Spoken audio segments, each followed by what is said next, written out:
Hi friends, Telangana రాష్ట్రం ప్రజలందరికీ కూడా అదృపే శుభవార్త. ఆసరా చేత పెన్షన్లు అయితే భారీగా అయితే పెంచారండి. పెంచిన డబ్బులు ఎప్పుడు ఇస్తారనేసి ప్రజలైతే చాలా ఆతృతతో అయితే ఎదురు చూస్తున్నారు. మరి ఎన్నికల కంటే ముందే ఇస్తారా, తర్వాత ఇస్తారా, మరి 2 నెలల డబ్బులు ఇస్తారు? కొంతమందికి రద్దు అవుతున్నాయి. ఎందుకు రద్దు అవుతున్నాయి, మరి బ్యాంకుల్లో పడుతున్నాయి, ఏ లింక్ చేసుకోవాలి తెలుసుకునే ముందు లైక్ చేయండి, షేర్ చేయండి, సబ్స్క్రైబ్ చేయండి. ఆ సబ్స్క్రైబర్స్ అందరూ మీకు తెలిసిన వారికి, స్నేహితులకు, బంధువులకు అందరికీ మీకు తెలియజేయండి. ఇంపార్టెంట్ వీడియో అండి, లైక్ చేయండి. లైక్ చేయడం వల్ల ఈ వీడియో అనేది 10 మందికి షేర్ అవుతుంది, వాళ్ళకు కూడా తెలుస్తుంది ఇన్ఫర్మేషన్.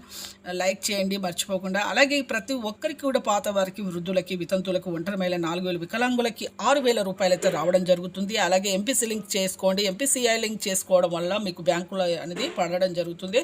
అలాగే ఇక ప్రతి ఒక్కరికి కూడా, ఇక కొత్త వారికి కూడా, వృద్ధులకి, వితంతులకి, ఒంటరి మహిళ 4,000, వికలాంగులకు 6,000, హెచ్ఐ బాధలు 4,000, గీత కార్మికులకు, అలాగే మగ్గం, చేనేత, బీడీ కార్మికులు 4,000.